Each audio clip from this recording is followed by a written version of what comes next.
This is the part where I repeat myself. Well, good Tuesday morning to you, and thanks for tuning in to Real Talk at 8:30 Mountain Time. We don't start every show the same way. Everyone, we start the show as we feel so inclined, right? And Sam Brooks is getting guest number one ready to go out of the gates. We typically schedule our first interview for 8:40 Mountain Time. You're listening later on the podcast. You're like, Jesperson, it doesn't matter. But for those that are joining us live, like everybody that was there first this morning, like Chris and Fatima and Audra and Geoff and Lauren and Tracy and Cam and the pizzeria and Tyson and Sandra and Kaylin and everybody's just saying hi to each other this morning. Those of you right below Kaylin on the text line are like, well, why'd you stop there? Terry's going to be like, where's my shout out? And Riley and Blind Melon and Greg and Sherry and Mark and Len and Brenda and Debbie and Julie. You get the idea. Community comes together each and every day. It's a lot. It's fantastic. Oh, yeah. It's funny. So yesterday I was actually listening to your interview with the Podboard guys. Sam Brooks, everybody. Good morning. How's it going? And you sort of talked about how it's this weird community that comes together. It's these people that have this I didn't say discourse. Weird. Not weird. You didn't say weird. You said lovely. You said wonderful. I think you said the sensation is weird. The fact that it's not just vitriol nonstop amazing. Is weird. It's the most civil chat on the internet. And I had to just take a moment and realize I look forward to hanging out with these people on this chat line every single day. We do. It's weird. They're part of my day now. It's why we need there to be the official Real Talk kegger, where everyone's going to come together and we're going to get. You don't have to drink. As a matter of fact, Sam would be thrilled if you didn't because there'd be more for him. That's true. And less for me to clean up, quite frankly. You would get the day off. Oh, thank you. Yes, you would get the day. We would have people with what do they call them? Palm fronds, and people. You would be. I might even pop by and feed you grapes just to say thank you for everything that you do. Anyway, we've got a great show in store. We'll pick up on some stories that we've covered over the past number of days. We're going to check in on some stories that quite frankly, we haven't paid much attention to because there's a lot going on in the news cycle. So, yesterday, Sam mentioned our conversation with Stephen Brogarth. He's managing director of the Podboard 100. He checked in from Stockholm, Sweden, talking about some of the voices that are being deplatformed, that are being muted, however you'd like to put it. I mean, Donald Trump, the most prominent one, but about 70,000 accounts were pulled down from Twitter, mostly those that were spreading QAnon content, and a fascinating piece for the Intrepid podcast by Amarnath Amarasingam, who's going to join us in just a second here. We've also heard from BlackRock. BlackRock is the world's largest fund manager. They manage something like just under $9 trillion, I think. They've talked even more aggressively. Their CEO, Larry Fink, who last year in his address to investors, and it seems like everybody pays attention to this guy when he gives his, it's like Warren Buffett, when they give their hot take on where the market's at or the market's going or where trends are going, people pay attention. Well, there's talk about what they're doing in their portfolio and the reallocation of capital to investments with lower climate risk. And so we thought it might make sense to reach out to Derek Brower with Financial Times. He's going to chime in from London, England this morning. Very much looking forward to that. Geoff Dembicki for Vice has taken a look at a report commissioned by the Alberta government. It earned its own column by the editorial board in the Globe and Mail today. So, and that's not a good thing. So if the War Room is going, hey, we got him talking about Alberta in the Globe and Mail, this isn't the way you want it. Talking about conspiracies and anyway, we're going to get into that with Geoff Dembicki, who's taken a look at this report sort of honing in. It's got the crosshairs on some climate journalists. That's exactly what Geoff Dembicki is. So I'm looking forward to that conversation. And then we're going to take on the plight of long-term care centers, retirement homes, whatever you want to call them. And I don't dismiss them. What I mean by that is that there are different models of provision, including private long-term care centers or private retirement homes, facilities that claim that they're being shut out of the vaccination process, that they're not being treated the same as public care centers for people in the autumn of their lives, as my dad once so beautifully put it. So we're going to talk to some care providers and get their take. Of course, a lot of stories on vaccines. A Canadian company, as a matter of fact, kicking off some trials today, and we're going to get to those. That's coming up in the newscast in about 25 minutes.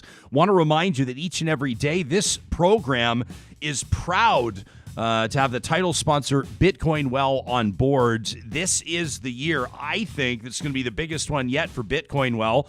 They're moving locations. They've just seen their staff boom because demand is booming, and they're going public. And we'll have more details on that in weeks and months to come. Based out of Edmonton, but with Bitcoin ATMs across the country, Bitcoin Well is the safest and most reputable way, also the easiest way to buy and sell your Bitcoin, most especially if you could use some advice. You can check out Bitcoin Well under the sponsors tab at ryanjesperson.com. Real Talk starts right now. Here's Ryan Jesperson. Well, we're excited that Amarasingam has made time for us this morning, right out of the gates here on Real Talk, an assistant professor in the School of Religion at Queen's University, a senior research fellow at the Institute for Strategic Dialogue, an associate fellow at the International Center for the Study of Radicalization, and an associate fellow at the Global Network on Extremism and Technology. Also the author of a piece that was published in the Intrepid podcast. You can find it at intrepidpodcast.com. Does deplatforming work? A quick survey of literature in the wake of the Capitol Hill attack. My friend, thank you so much for joining us, and a good morning to you. Good morning. Thanks for having me. So how are you wrapping your mind? I mean, considering your area of study, your area of expertise, and in this case, your area of commentary, are you still processing, like everybody else, what you saw in Washington, D.C. on January 6th? Yeah, I mean, I think leading up to the attack on the 6th, I was in meetings, with members of the U.S. government, with different think tanks and organizations back in October talking about election violence. And so I don't think, in some ways, this was unexpected. I think there was some worry that leading up to the election in particular, but then also inauguration, that there would be some sort of violence. We weren't expecting thousands of people to storm the Capitol, but I think there was some fear that there was going to be some attacks. So it wasn't massively surprising that we saw what we saw. What was it? I mean, what was when you're sitting around in these meetings, sitting around these tables back in October, or even before then? What were you basing, some of the prognostications on? Was it activity on social media? Was it some of the stuff on forums? Was it just obvious observations of what you saw around you? All of the above, I would say. I mean, the online chatter leading up, August, September, October, was basically saying that, and it was largely Trump himself basically saying that the election is going to be stolen, that the election is rigged, et cetera. And there was a lot of echoes of that kind of content saying what we're going to see in November, almost predicting kind of the birth of conspiratorial thinking, that what we're going to see in November is going to be rigged and things are going to be stolen from us, and that we're ready to, be there for you, Mr. Trump, and that sort of content. And so there was a lot of priming, there's a lot of readiness, there's a lot of arming. People were live, tweeting very openly about stockpiling weapons and getting ready for some sort of event that's going to happen in November. Nothing happened in November, which was a surprising thing. And I wrote about it in Slate magazine, that I think a lot of their own conspiratorial thinking kicked the can down the road, right? In a way, they're saying that Trump has a plan. Don't worry. In January, we're not going to see an inauguration. There's no way Biden's going to get inaugurated. Trump has a secret plan in the works, et cetera. That sort of conspiratorial thinking basically kept everybody home. And so leading up to January 6th, when the elections were, the votes were actually certified, I think people were starting to get more nervous, and we saw what we saw. As part of this this research that you do, these observations that you make, can you take us into the process? Can you take us into where you're monitoring these discussions, how you gain access to them if they're readily available? Give us a sense of how this happens, how people are connecting, how information is shared. Yeah, I mean, I think on the far right, militia groups, the Boogaloo Boys, QAnon content was quite out in the open for all of, from 2016 onwards, from the Trump administration onwards. So Facebook, Instagram was huge, Facebook was huge, Twitter was huge, and they found each other. They formed these kind of very vibrant online communities where they talk to each other constantly. They're in their online spaces constantly, and then fairly recently, leading up to the election, and definitely after January 6th, we saw kind of a massive deplatforming, right? And what we saw as some of these more quote unquote influencers, far right influencers like Laura Loomer and Milo and people like that were taken off of mainstream platforms.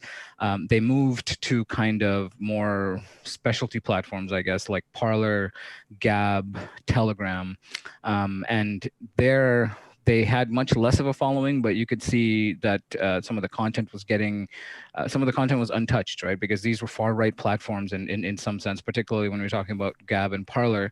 And so there wasn't the same kind of takedown policy that you would see with Facebook and Twitter. And so a lot of these guys, a lot of these influencers were quite vibrant and were posting content untouched. And so across the social media spectrum, you saw these communities start to form, talking very much out in the open about anti-immigration, anti-refugee policy, the need to fight back against a stolen election. That Trump is a kind of savior figure in the White House for them. If you look at the QAnon content, and that him getting unjustly removed was something that they had to stand up for and do something about. Yeah, I mean, I think it was CNN that did this, if I remember correctly. It was on Jake Tapper, just to ascribe credit where it belongs. But they were paralleling. They had two video feeds, and number one was what Donald Trump was saying behind that glass on the 6th. And then the other was video clips of people that had compromised the Capitol buildings, people that had smashed out windows and kicked in doors and in some cases injured. I mean, 5 people were killed, for Pete's sake. But what they were repeating was a lot of the same language, right? It was like they had been commissioned to do this, like they were foot soldiers in a way. Is this any different? I mean, in your experience in studying radicalization, extremism, I mean, where your studies have taken you and where your area of expertise has prompted you to study, is this any different than anywhere else in the world where communities of people are radicalized? I mean, is it the exact same thing? You saw some people, including members of the news media, the mainstream media, referring to it as a protest, for example, until some people started planting their flags and saying, let's call it what it is. This is terrorism. No, I think you're absolutely right. I mean, there was no real difference in terms of the process of radicalization with these individuals. What's unique, of course, is that these are usually sub-national organizations, right? So ISIS, Al Qaeda, Blood and Honor, Combat 18. They don't usually have a representative in the White House, right? And I think that was the main difference here. And I'm not saying Trump is a neo-Nazi or anything like that, even though some have argued that. But I do think what was unique about him was kind of his charismatic authority, right? We haven't really seen, particularly even in the U.S., aside from Obama, someone kind of command charismatic authority to the point where their words are acted upon in the same way. Because the U.S., we don't usually think of the U.S. As a kind of charismatic authority-led country, right? And it's not Iran, it's not some of these other movements like People's Temple or Jonestown.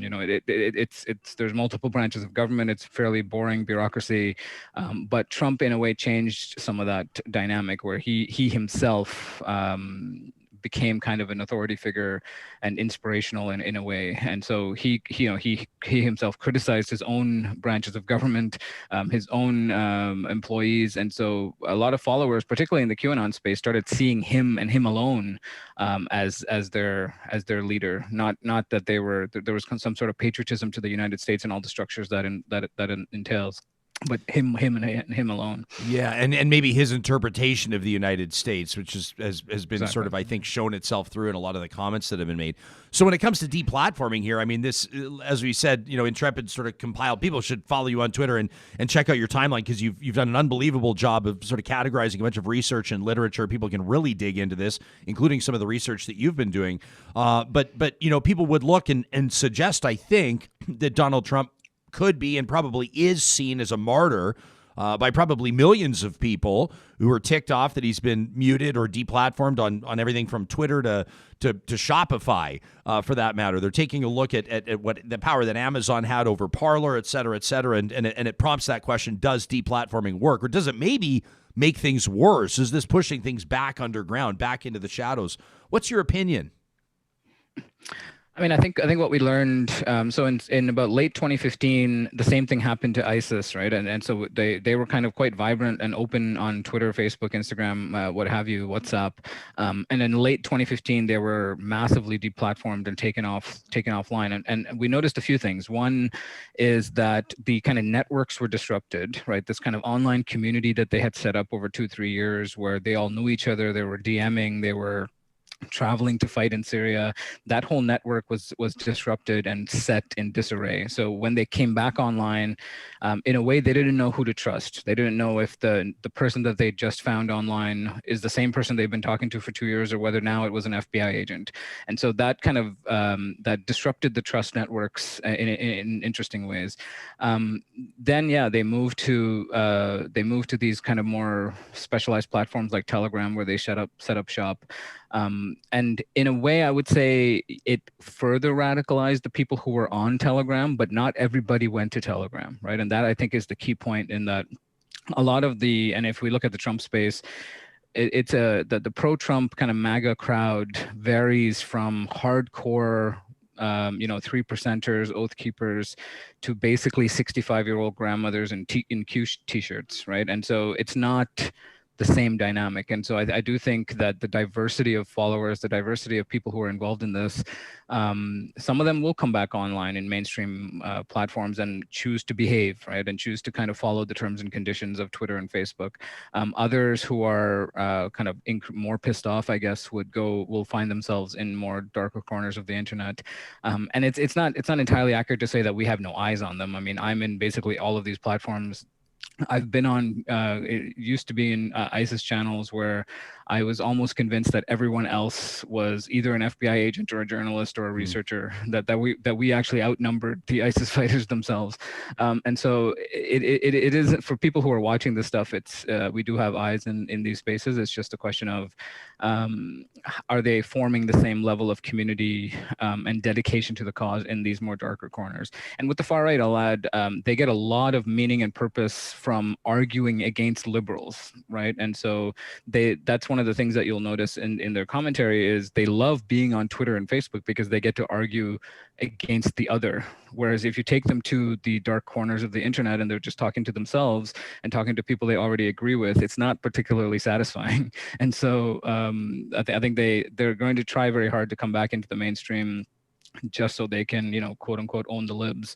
And because Telegram is you and 10 friends basically agreeing with each other for weeks on end, and that's not particularly fun. That's a really interesting point that you make there, Amarnath. On our live chat right now, the folks that are tuned in watching us live right now on YouTube, Race Space says, Donald Trump gaslit them to expect a stolen election. The endless court cases that they lost added up to the narrative that things were stacked up against them. Here's an interesting question. Mana's watching this morning. A good morning to her. She says, I wonder what the chatter's like now that their stories were proven wrong. Is there still evidence of a blind loyalty? Amarnath, what are you seeing? It depends who you're talking about. So I think in the kind of hardcore far right space, there's actually been some criticism of Trump from the very beginning that this loyalty that people had with Trump was destined to be disappointing, that Trump is just another politician like anyone else. But in the QAnon space, they basically saw him as a savior, right? A kind of in a very religious sort of way. And so there you're seeing a bit of factionalism. Some people are basically saying, the whole thing was a lie. I was duped. I wasted 4 years of my life following this bizarre conspiracy theory. But others are basically kicking the can down the road again. They're saying Trump has a plan. There is a plan. Have faith.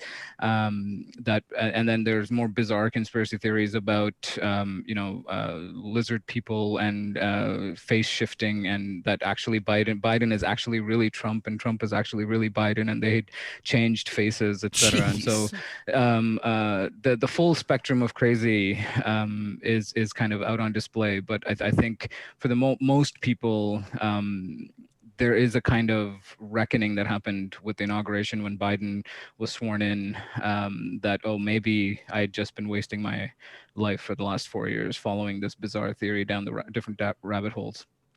So we'll see when where the dust settles on this. But We've got an interesting trend from viewers right now that are talking about the role that religion may or may not have played in this. I mean, you're a professor in the School of Religion at Queen's University. Many people talking about evangelicals, and essentially, if I can paraphrase what our audience is asking, did it help here? I don't know, did it help legitimize or did it help mainstream the message that so many evangelical faith leaders in the United States, I think of Franklin Graham as probably the classic example, essentially not only enabled, but almost christened Donald Trump as their leader? What role did that play in allowing this, these people to mobilize and feel empowered? Yeah, no, it was huge. I mean, I think the evangelical support base for Trump, quite surprisingly, was strong throughout from 2016 onwards. And so the evangelical community has been quite, front and center in electing a lot of Republican leaders over the years. And so they stood by him, even though, he was a bit out of character, I guess, for someone you would support as an evangelical. But I think the kind of conversation in the evangelical space was more so about the Supreme Court nominations, overturning Roe v. Wade and that sort of thing. So they saw Trump as a kind of vehicle that they could use to get what they really wanted done. And so the support was there. In the more conspiratorial spaces, they see Trump himself as kind of God appointed. And so they think that he's cleaning up the deep state, that he's rescuing children from democratic satanic pedophiles, that he's that he was kind of the leader that they've all been waiting for. And so that I think we're still waiting for how the dust settles on that. And part of the reason we're still waiting is because of all the deplatforming that Trump has experienced. And so he wasn't able to kind of contextualize and put new ideas out there and interpret things for them. And so his absolute silence on every single platform and his inability to kind of speak publicly has set things in a bit of disarray. So they're kind of waiting to see what the next move is. But so it's still a bit early to say what some of the more diehard conspiratorial followers of Trump, like where they end up.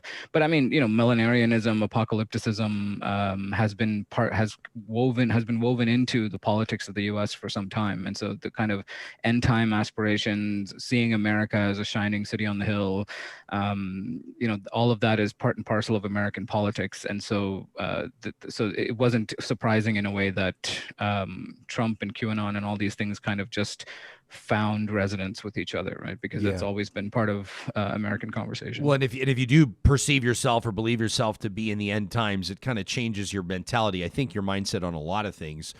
Doctor, you've already touched on this a little bit, but we're left hanging, wondering what comes of all this. People talk about, Trumpism or the movement or the power he may still have, or the fact that somebody else could easily pick up the mantle. Perhaps somebody even more publicly compelling. These are people that will believe themselves to be at least politically homeless, depending on where the Republican Party goes, in an attempt to heal and win back that White House. And of course, people that will feel to a certain degree maybe ideologically unfocused. So where does this go 6 months or a year or 2 years from now? I think it depends on two things. Depends on whether what Trump does and says. I think whether he comes back on a particular platform, whether he sets up a third party, what kind of platform he ends up on with his megaphone, and what he says will have an impact on where this movement goes. Secondly, I think the pandemic will have an impact. And so we saw a massive uptick in March, April of radical right, far right content in the online space. That was partly because I think people were just home on the internet more, but I do think there was also a kind of disruption of norms that happened with these people. Small businesses were harmed. Their kind of everyday life was thrown asunder, and so there was a kind of angry response to the pandemic. And so, depending on how that ends up in 2021, the vaccine rollout, et cetera, people going back to work, kids going back to school, I think you'll notice a bit of a downward spiral and a bit of back to normalcy, hopefully, as well. So I think a lot of that depends on where the pandemic goes and where Trump ends up with his megaphone, and then what he decides to do with that megaphone. Dr. Amarasingam is a professor at School of Religion, Queen's University, an associate fellow at Global Network on Extremism and Technology, a senior research fellow at the Institute for Strategic Dialogue. We've linked to his Twitter on mine, and we're grateful for your appearance here on the show. Thanks for helping us make sense of this. Thank you. It's great. Real Talkers, over to you. I'm curious to know what you make of what you just heard. This is, to a certain degree, it's enlightening and it's reassuring, I think, to know that people are studying this and trying to make sense of it, to reach these people, to find them where they're at, to monitor for security purposes and otherwise to understand the psyche. And then on the flip side, it's very unnerving. I would think, an individual like our lead-off guest there, Dr. Amarasingam, would probably have nights where he lies awake staring at the ceiling based on some of the things he sees and some of the things he reads. Where are you at on this? We're keeping an eye on the hashtag RealTalkRJ. If you're on Twitter, we'd love to hear from you there. That hashtag, of course, powered by the team at Park Power. For coming up on 10 years now, they've been providing internet, natural gas, and electricity in the province of Alberta. They're owned by Albertans. They employ Albertans in their call and customer service centers, and they donate 10% of their profits to local nonprofits, to charities. Right now, if you go to parkpower.ca, whether you're a residential or a commercial customer, if you use the promo code 2021-RealTalk, you'll get $70 off your first bill. No strings attached. 2021-RealTalk at parkpower.ca. Also want to remind you that the team at Friesen Brothers is getting set to open their 15th Alberta location. You have yet to walk into a Friesen Brothers, right, Sam? You've not yet been. Correct. Oh my gosh, I'm gonna bring you the first time. That's my great shame on Real Talk. No, it's not yet shame. Been in a Friesen Brothers. We're not shaming anybody that has never yet been to a Friesen Brothers. We're excited. We're excited. I'm gonna walk in with you. I want to take you there myself, and I want to just watch your face as you walk in. Here's the thing. The whole purpose of today's announcement is just to tell you they have a date. They have circled a date on the calendar. I had a meeting with them yesterday electronically, and they have empowered me to tell you, for the first time ever, this is the first time ever this is being announced right here on Real Talk Breaking News. March 5th, the Friesen Brothers is going to open just off the Anthony Henday, Rabbit Hill Road. March 5th, Friesen Brothers is Alberta grown and Alberta owned. Taking a look at our live chat here, I'm curious to see, it's amazing to see so many of you engaging in the conversations that we're having. Joanne says, I found that when I watched, I haven't seen this show, The Family on Netflix, it answered many questions about Trump being the chosen one and how politics is tied to religion. It's horrifying, but very educational. We see politics tied to religion everywhere, I think. I thought there were some interesting comments that were made about how Joe Biden may be a president that can bring Americans together because he is perceived as a strong man of faith. You saw that family Bible that he took the oath of office on, a massive Bible that's been in the Biden family for generations and generations, and he talks about his deep faith. And I saw some political commentators saying, typically for people of faith, especially in the southern United States, that perceive the Republican Party to be the party for people of faith, they perceive the Democratic Party, and Democrats for that matter, to be more of a secularist party, to be a party of people without faith. And they thought, some of these pundits that have commented on it, that maybe Joe Biden could be one as a strong man of faith, or a man of strong faith, let me say, and a Democratic president, that potentially that could be a bridge over which people could come together across party lines. Interesting. Randy's watching in this morning, says, people who support things like this, this Patriot Party, that's what they're talking about with Donald Trump, are the same type of people who are supporting Alberta's Wild Rose Independence Party. Yeah? Fatima says that Bible looked older than America. It did, didn't it? Heavy D says, there's way too much religion in politics already. Goes on to say that churches, pointing out churches still don't pay taxes. I wonder how the Real Talkers would feel about churches paying taxes. Do you have a strong opinion on this? Do you? I understand some people, believe that churches should pay taxes. It's also a community of people. I don't even know if this is a strong argument. I don't know if this might be me just kind of trying to put another perspective out there. But these are people that are tithing. They're donating to their church, to their faith community on their post-tax income, their after-tax income. Do you have a strong opinion on this? Do you have a strong feeling on this by chance? It's actually something I probably haven't really thought about too much. So, I mean, the short answer is no, I don't have a strong opinion. I mean, part of me is saying churches are buildings that use services in the municipalities that they're in. I mean, there has to be some money put into the coffers to do that. So I think that, on a very primal, basic level, just to be a part of the community, you're going to have to put some money in the can. Okay, so look at this. This is an absolutely unscientific poll. Okay, this is not a scientific poll. I'm still waiting for one person to say churches should not pay taxes. Wow. Scott, yes, they should. Amber, yes. Tracy, yes. Lorraine, absolutely. Judy, yes. Geoff, they should pay tax. Race Pace says mega churches are businesses. I mean, geez, look in the United States. Look at Joel Osteen. I mean, that guy's got more money than God. Well, yeah, and on that scale, it's like the church, like literally, the church is becoming a scheme for tax evasion. Well, for those some are of guys, these mega and these are churches. guys that have like a fleet of planes, and that's it's different. And demand that their congregation buy them another plane. Yeah, Michelle, yeah, they should pay taxes. S. McFury says tax all religious institutions.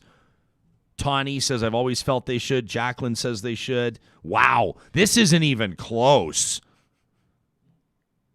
How about this? Greg says the religious service should be taxed, but their charitable service should be tax-free. I mean, those should be one and the same in theory.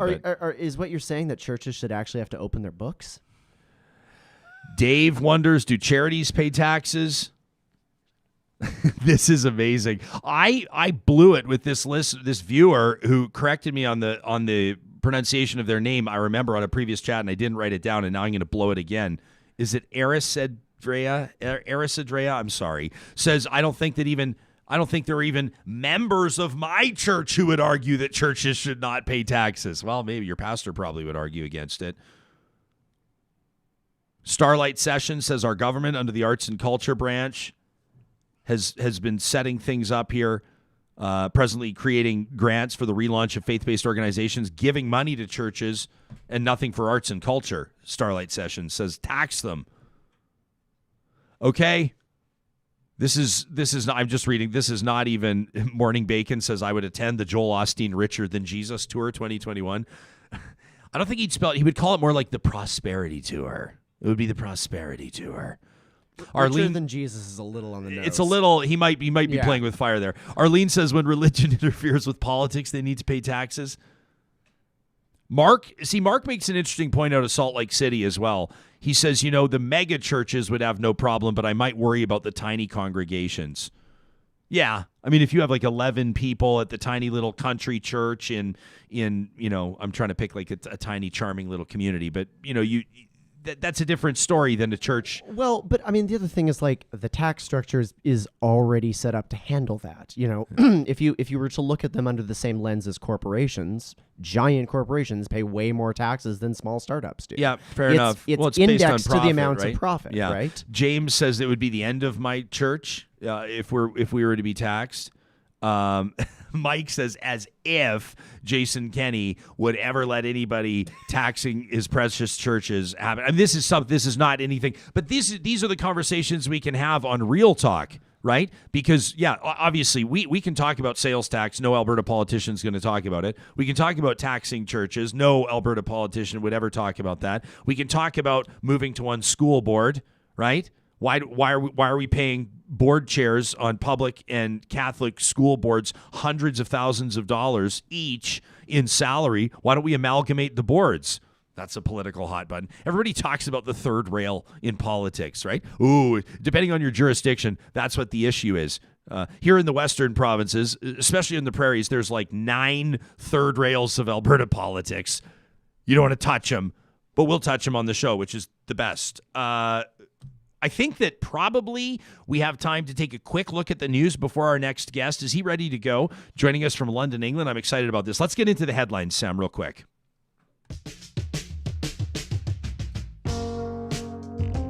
Well, on the vaccine front, and we'll be touching on these stories. Of course, there's that new variation everybody's paying attention to. It's landed in Canada. What does it mean? It's coming up on Real Talk, but a made-in-Canada vaccine to protect against COVID-19 began clinical trials today in Toronto, based out of TO Providence Therapeutics. Said that 3 shots are going to be given to 60 different volunteers during the first phase of the trial. 15 placebo, 45 will get the vaccine. And then get this, the company's actually purchased a site in Calgary to mass produce the vaccine. We'll keep you posted on that.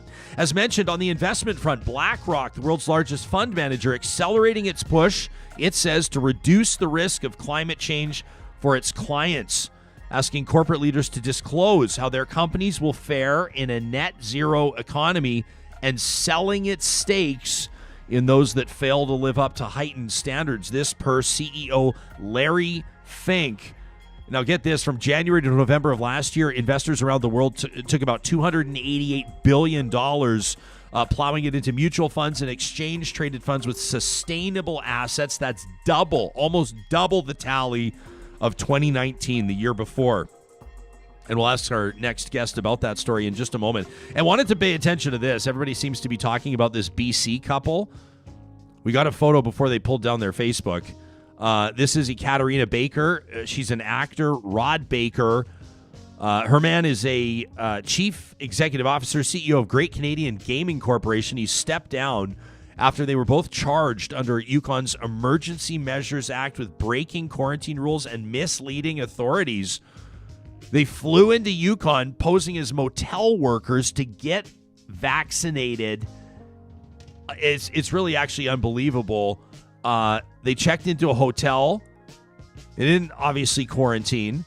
They fly into Beaver Creek. They show up at the clinic. They say they're employed there. It's a remote hamlet on the Alaskan border, Alaska and Yukon. 1 health clinic, 1 nurse, and 1 receptionist. A 6-person medical team flew in to run the clinic, and so did these 2. Now, before you feel sorry about Mr. Baker that's resigning from his gig at Great Canadian Gaming Corporation, it's been revealed that the terms of severance, which have not been disclosed, indicate that he stands to receive more than $28 million from a private equity fund that's acquiring Great Canadian. So I think he's going to be just fine. Except for any time that anybody Googles their name. You imagine being an actor, and people are like, what's what past work have you done? What might we know you from? Here, let's Google your name. No. No, we're good. No need to Google my name. Sorry, if your job is trading on your public reputation and then you're gonna do this, I think you knew the risks getting into it. 100%.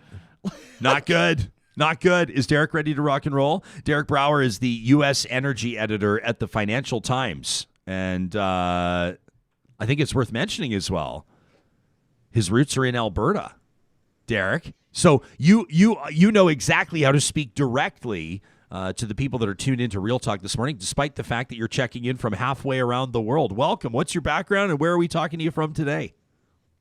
I'm in Buxton, Derbyshire right now, which is about 2 hours north of London. I'm half Canadian. You wouldn't tell from my accent, but I have a big family in Wainwright and pretty much all over the province. So yeah, I know a lot about Alberta, and I've been following the oil side of the Alberta story for a long time as well. Well, this is why we're particularly excited to have you here this morning. You understand the lay of the land here, so to speak. You certainly understand the energy economy and the greater economy as a whole. We've been talking briefly in our newscast about Larry Fink's release with BlackRock, talking about how they intend to move around, or at least manage, their close to $9 trillion in assets. And of course, I don't have to tell you that energy news has been front and center here lately with stories of coal mining in the Rocky Mountains, the cancellation by President Joe Biden of Keystone XL. How do you begin to make sense of it all as you're trying to identify trends? Well, I mean, where do you start? I mean, we are in the midst of an energy transition. I mean, that's the first thing to say. People might not like it. People might not believe in it, but it's happening. The train has left the station on that front, and the pandemic has accelerated some of these shifts. It's made things a lot worse for some people who are in the midst of this shift.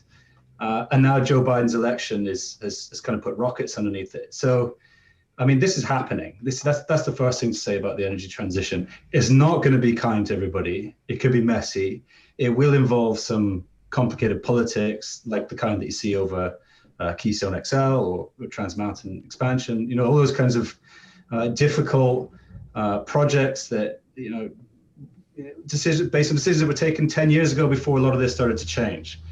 So, I mean, that's the first thing I would say, and that's the most important thing to understand, is that whatever Canada tries to say right now, it can't stop what is a global movement, and it's one that is moving away from fossil fuels towards clean energy, and it's going at a pretty good clip right now. Well, Derek, I think one of the things that a lot of people will have a hard time reconciling is the trend of where the world is moving and where investment is going. But at the same time, the insistence, and I think it's fair to say to a certain degree, the reality that global demand for oil and gas remains strong and is forecasted to remain strong for the next number of decades, depending on who you talk to. So how do those two marry? Well, I mean, the world is a complex place. You can have oil demand rising for the next 5 or more years, and the transition will still be happening. I mean, this is the really, really subtle thing about it, is that the oil industry could be entering some of its best years in a funny way, in terms of investments in the equities, in terms of a rapid rise in demand as we recover from the pandemic. Those things can all be true at the same time as the imperative behind climate policy, the imperative of investors who are seeking, stocks and companies to invest in that are going to capture some of the upside from the energy transition. All those things can be happening at the same time. And in fact, you could have a situation where, because of the energy transition, because so much investment is flocking away from oil and gas and away from coal towards those clean energy sources, you could have a period where there isn't actually enough supply in the world, because consumers like me and you, I don't know what you drive, but I still drive a diesel powered engine. Consumers like us are still dependent on the oil and gas, for our daily lives. So consumers eventually may catch up, but the market itself is moving, as I said, at a rate of knots. It's really happening pretty quickly. Wall Street, as you mentioned, BlackRock, the investors have pretty much decided that the energy transition is where it's at, and that in turn will decide what happens to these companies.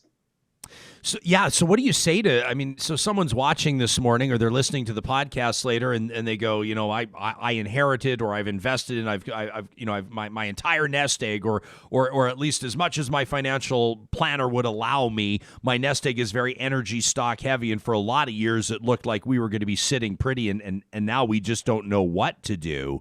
What would you say to these people? This is a big deal.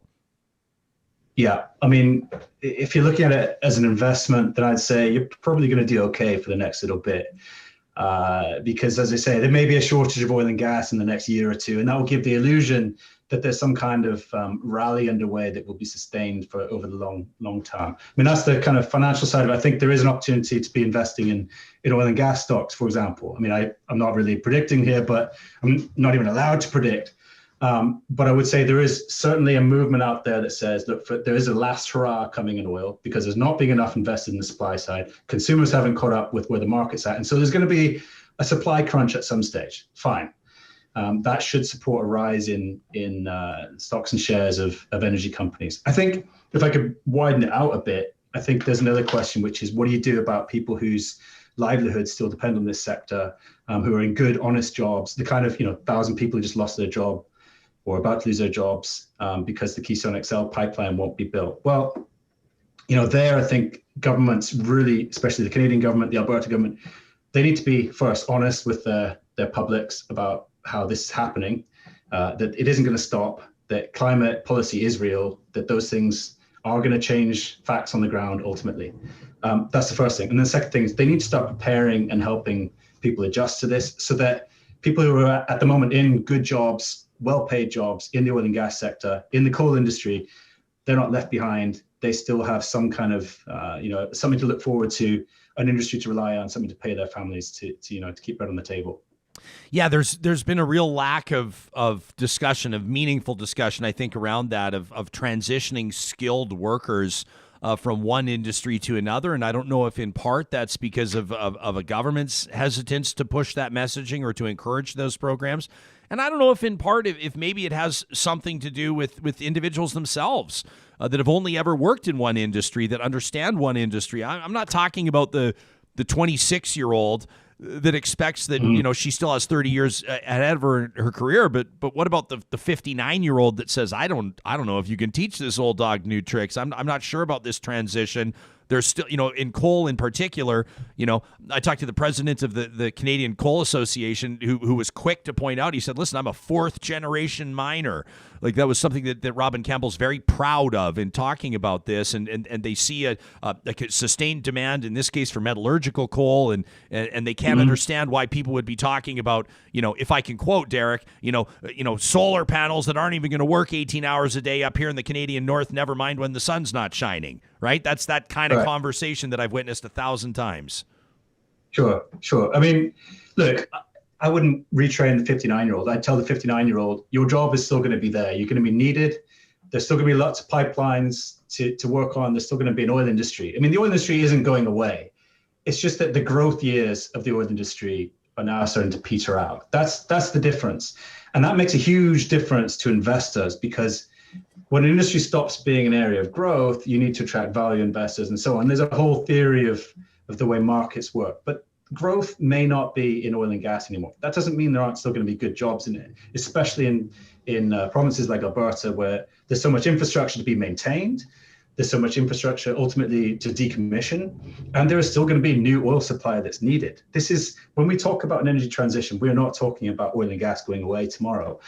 We're talking about finding ways to mitigate the harm that's caused by fossil fuels. That's one thing. We're talking about finding new sources of energy, and we're talking about unwinding our dependence on fossil fuels. So that, in practical terms, means that Alberta, Canada may be exporting 4 million barrels a day to the US at the moment.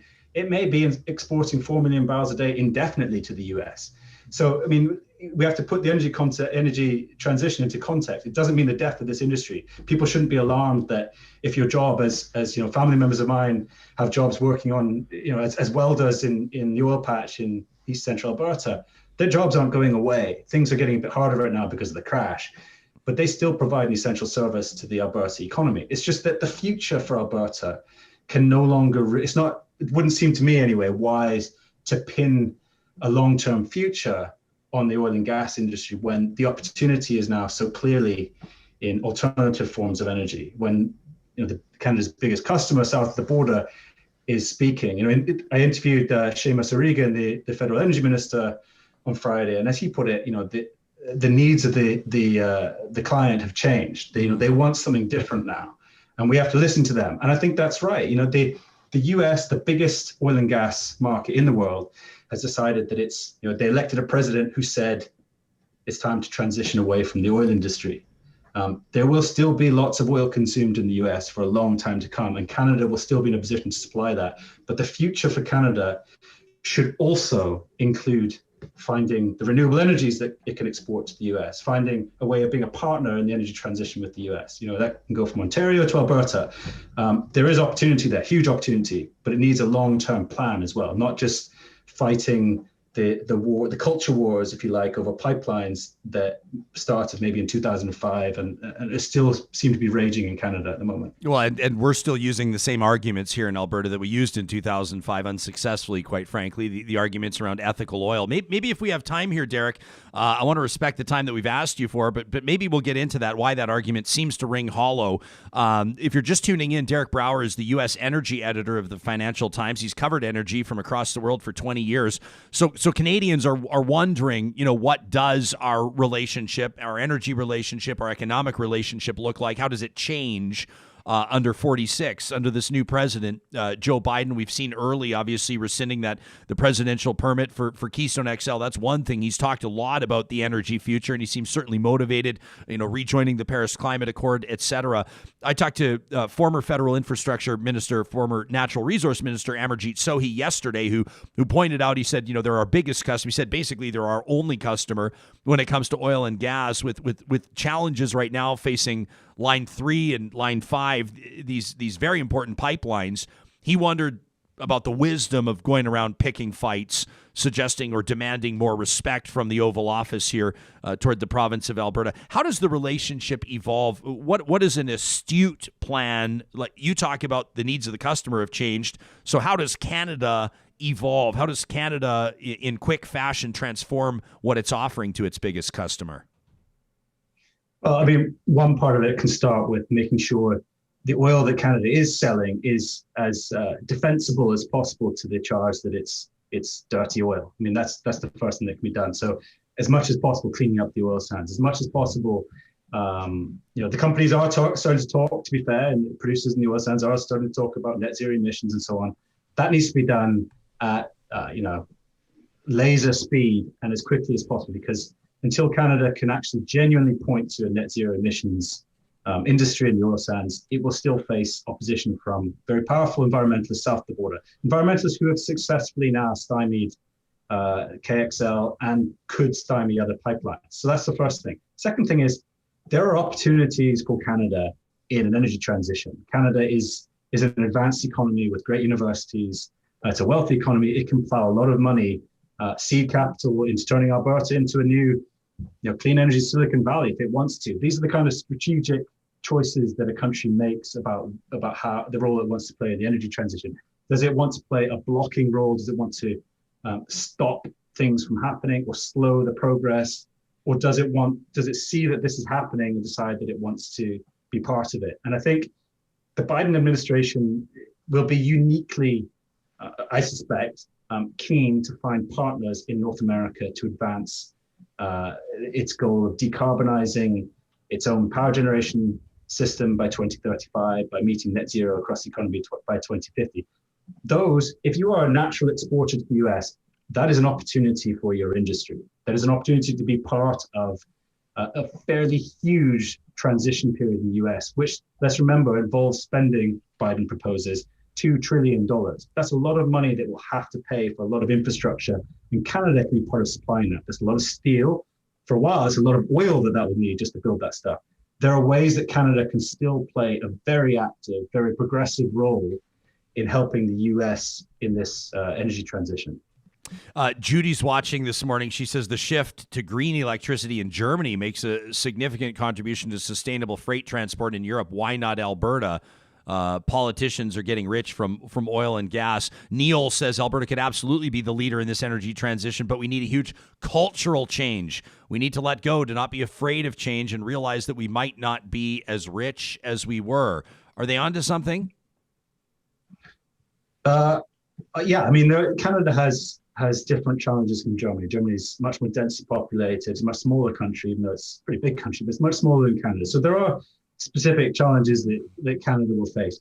Culturally, yeah, I think it's people define themselves in parts of the US Rust Belt as still being from coal communities, even though there isn't much coal produced there now. And so there is clearly a link that people have to industries that have long supported their communities. And I don't think Alberta should tear up or somehow forget those links it has with the oil industry or agriculture or anything else.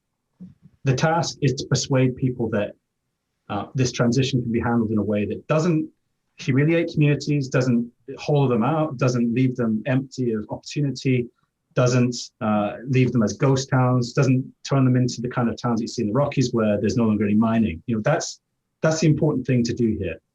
There is an opportunity, whether you're in Wainwright, where my family is, or whether you're in I don't know, in the south of the country where there's all those wind farms cropping up. There's an opportunity to be part of this energy transition alongside the existing industries that are there. And yes, it does involve some kind of cultural acceptance. It involves realizing that it's happening. It involves not trying to fight it, not trying to dismiss the as bad news, something that is happening elsewhere. It doesn't matter if you say that you don't believe in climate change or you don't believe in climate policy, you don't believe in the energy transition. It doesn't matter. It's happening. So if you want your kids to be part of that, if you want the future of the province to be secure, then it follows that you kind of get on board with things that are happening in big markets like the US. Yeah. So, Derek, you see, I mean, the day of the inauguration, January 20th, and I'm sure that you were noticing because this is your wheelhouse. You study energy, you study markets. Obviously, Keystone is a huge story. But most Americans were not paying attention to what was coming out of the Alberta legislature. But Alberta's Premier Jason Kenney fuming at the American president, demanding respect and suggesting that, he went back to that argument about ethical oil, and he talked about reliance on foreign dictatorships and as if Joe Biden's not aware of any of this, right? He talked about, at the same time as he's pulling away Alberta's Made in Alberta climate policy and fighting the federal carbon tax, he's trying to argue that Alberta's oil is the cleanest and the safest and should be the go-to for the United States. It's somewhat of a self-defeating argument, but what do you make of this whole thing? I mean, the arguments have not changed. The premise has not changed from the Alberta government in 20 years. It's obviously not resonating with the White House nor anywhere else, quite frankly. Now we're plugging hundreds of thousands or millions of dollars into campaigns to try to unearth conspiracies from foreign-funded radical groups against Alberta. I mean, it's just becoming a clown show. It's earned its own editorial piece from the editorial board in the Globe and Mail this morning. I'll get into this after we talk to you. What do you make of what's going on? Well, I have to maintain my kind of diplomatic distance here. I spoke to Premier Kenney as well on Friday, and he also repeated some of the stuff when I was speaking to him about how he wants to, the Trudeau government to slap sanctions on the US, and he believes that Biden is in violation of NAFTA. All these things that you're referring to that you've heard.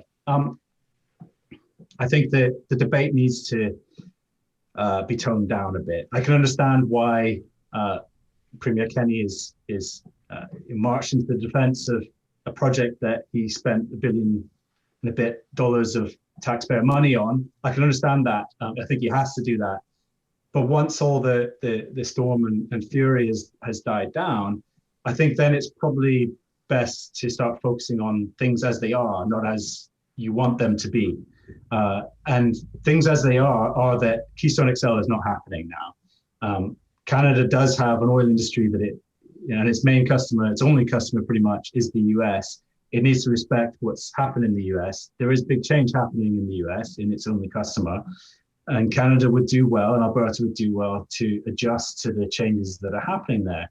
I do think, sadly, there is an element to which the pipeline debates, the pipeline wars, the debates over the oil sands, the debates over climate, these have in Canada have entered culture war territory. And I don't think that's been very helpful for what ultimately is a matter of fact and science. And the fact and science, the facts are that things are changing. The market has decided that. Policy is changing. Electors have decided that in the US.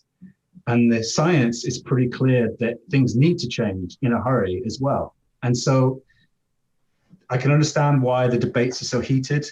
I regret to an extent, as a half Canadian, if you like, as a half Albertan, if you like, I regret that the debate is so heated. I don't think it serves many people very well that it's so heated. But ultimately, the pipeline's dead. I mean, and Alberta has to move on. That's just the reality of it.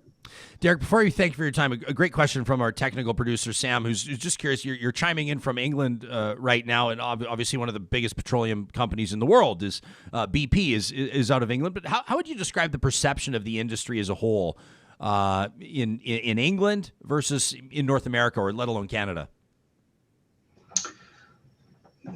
Well, I think in the UK, I think the industry is under a huge amount of social pressure to be part of this change and to stop obstructing it. It's got a reputation for, BP, remember, was the perpetrator of the biggest ecological disaster in American history, the Deepwater Horizon disaster in the Gulf of Mexico. So, BP is now espousing a key role in the energy transition, wants to stop producing as much oil, wants to cut its oil production by 40% over the next decade, wants to take leadership in the oil industry as the company greens itself. So it's trying to change things, not very successfully, some would say right now, and investors haven't necessarily endorsed what it's doing in the way that BP would like. But the perception among the public of the industry in Europe is that it has caused harm and needs to change. The perception I've always had of the industry in places like Alberta or Texas or Saudi Arabia or Russia, all places that I've reported from or lived in, the perception in these places is very different. It's that the industry is integral to the economy. It is very closely associated with the national interest and so on. And so it can be very hard. It's much easier for an English person to admit that BP has got it wrong with its climate strategy. For example, I'm just citing BP as an example because it's now involved in this matter very closely. It's much easier for the public here to feel like it can go after these companies and force them into change than it is, I think, in a place like Alberta where so many people, everybody knows somebody employed in the oil industry in Alberta. Everybody knows communities that depend on the oil industry in Alberta. The idea that we suddenly demand that these companies stop producing as much oil, it strikes us as somehow that it might damage our own interests. And often case that's true. So I think there's a reason why the perceptions are different. It's just that there is also some urgency about the need for companies to change now. The market is demanding it. Investors are demanding it. Banks and who they all lend to, they're demanding it increasingly. Insurance companies are demanding it. And the scientists are demanding it because they're saying, unless we start to change, unless we stop producing as much fossil fuel, unless we start to mitigate what we're pumping into the air or control how much CO2 we're emitting, we face some serious problems sooner than later. So I guess what I'm saying is, perception, it's a bit easier for people in the UK who are much more distant from the industry to be much more critical of the oil industry.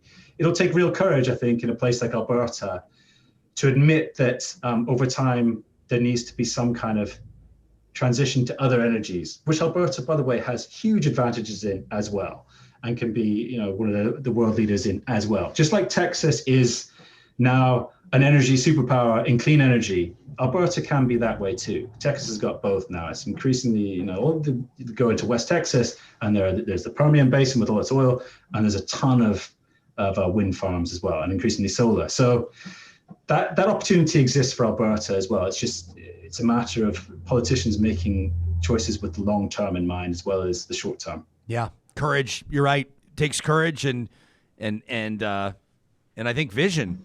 But you leave us with an inspiring message. You leave us with optimism, which is wonderful. Derek Brower, the U.S. energy editor of the Financial Times. You can read his work there, obviously. Joining us from England today. We appreciate it. Thanks, Derek. Thank you. What a great perspective check that was. I love how that wrapped up, that conversation wrapping up with a reminder. We oftentimes, to our friends that are tuned in from Calgary, Alberta, that are listening to this, Edmontonians, and there's always been a healthy rivalry between the two cities, and Edmontonians have always poked fun at Calgary for changing its slogan, for changing the signs at the entry points to the city every 2 or 3 years. But one of them that I thought was, there's been like the heart of the New West and this, that, and the other. Calgary, of course, has always had the bragging. If I was Calgary, I would just leave host city 1988 Winter Olympic Games up forever. I would leave that up in perpetuity. Although Edmonton might put back the City of Champions if they started. And then we'd get that back. But the one that I thought was astute, that I thought was forward-looking, was when it said, "Welcome to Calgary, feel the energy." And it was just that idea of what does the word energy mean? And if you're, amazing, by the way, to take a look at our analytics the other week. For the first time I saw them, I think our team was keeping some of the numbers from me so I wouldn't have panic attacks or obsessively refresh and check them every single day. I didn't even know the extent to which we could understand where people are tuning in from. It's amazing. 62 countries. We had audience members from 62 countries through our first 40 days, which was incredible, including United Arab Emirates, Saudi Arabia, Brunei. It was great. And I'm wondering if potentially some of these folks were joining us because of conversations on energy. But we've been conditioned to understand that to mean oil and gas to a certain degree, or maybe based on where you are or what you've done for work. But energy is so much more. I know I feel like I'm stating the obvious here. My internal dialogue, I'm going, should I stop stating the obvious, that energy isn't just oil and gas, but maybe we need to remind ourselves and our fellow Canadians about that reality. I thought that was great from Derek I don't know Brower. if that is necessarily obvious, and it's mostly just because, like, you know, in this province, we've conflated energy with oil and gas for years and years and years. You know, when the premier names an energy minister, that means oil and gas. Right. It's coded language where that person's going to be in charge of oil and gas, and that's it. So much so that we have an associate minister for natural gas. Yeah. Like it's its own, we're like, there's energy and then there's natural gas. And maybe some renewables if you find some crumbs under the table. So who's the minister for wind and solar? I mean, can you imagine how they would get chirped? I don't think if you were Alberta's minister of wind and solar, I don't think you could be on Twitter. I don't think you could deal with it. The team at St. Albert and Sherwood Dodge is ready for you through 2021, and that's saying something because 2021 is a huge year when it comes to the Jeep lineup. Jeep has got that Gladiator out, which I can't stop staring at online. They've got that Compass, capable, fuel efficient. And then, of course, they've got the Grand Cherokee that I'm driving. Absolutely love it. Bang for buck, in my opinion, the best SUV on the market. But then again, I haven't seen the Grand Wagoneer. That's coming out this year. And that's going to go head-to-head against all the big luxury trucks. It's not lost on me that we're talking about this right after we talked about that. If you love to put the pedal to the metal and have ample power to pull your boat, your trailer, this Grand Wagoneer, you're going to want to look into it. Scott and his team at Sherwood and St. Albert Dodge are ready for you. As is Chris and his team. Lauren as well at Local Waste. For more than a quarter century, they've been finding solutions for businesses and individuals, from the small operations all the way up to the massive ones. We're talking malls and supermarkets. If you'd rather do business with somebody that you can call on the phone and refer to them by their first name, give Local Waste a call at 780-242-9746 or check them out online at localwaste.ca. Before we get to our next guest, I'm touching on this opinion piece in the Globe and Mail today. Jason Kenney's War of Words verges on farce. It's written by the editorial board, which basically means that staff, you know, each paper has its editorial board and they come together. Typically, op-eds, like opinion editorial pieces by editorial boards, are interesting reads because these are folks that have come together and worked on a collective project. It's a voice from the publication to the public. So this isn't just one person. This 133-page report commissioned by the Alberta government, quote, "There is a transnational global movement to facilitate a fundamental paradigm shift. The first target, the Alberta oil sands. The end goal, the replacement of capitalism with technocratic socialism that favors small organic farms and a China-like digital totalitarian state to control the populace." Now, you just talked to Derek Brower from the Financial Times, and then you're reading this report. Who would you rather have your elected officials paying attention to? This is a story that our next guest, Geoff Dembicki, has been following. The Alberta inquiry, this one that we've been talking about, $3.5 million, headed by Steve Allen, paid $28,000 recently for a report smearing hundreds of climate journalists. That includes our next guest, who writes for a number of publications, including Vice, the Tyee. He's the author of the book, Are We Screwed? How a New Generation is Fighting to Survive Climate Change. Geoff, thanks for making time for us. I think you're from New York. You're calling in from New York this morning. Is that right?